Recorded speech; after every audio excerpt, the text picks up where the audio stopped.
Bom dia, galera! Sejam bem-vindos ao canal Rotas de Aventura. Galera, já tô com a TÉNÉRÉzona, tô com a mochila nas costas, depois eu mostro pra vocês.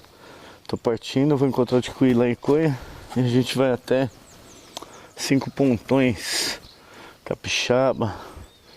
A gente vai mostrar toda essa aventura pra vocês, hein? Então fique com a gente aí, galera. Mais pra frente eu vou gravar aí. Eu vou gravar aqui a minha saída e tal, e depois lá na frente lá a estrada. Beleza? Até mais.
Como tá amanhecendo lindo aqui, galera.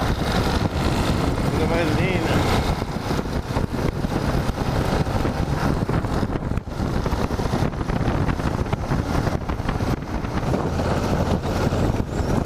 Isso aí, galera. Encontrei aqui com o Ticuí, tá ali na frente, ó.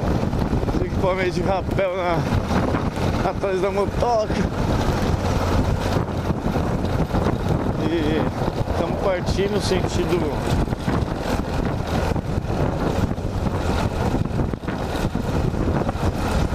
Vargem Alta.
acho que a bolha, galera, tá atrapalhando aqui.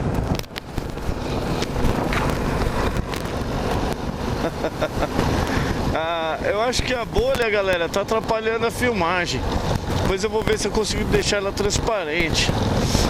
Assim a gente consegue gravar de boa, tranquilo. Porque a câmera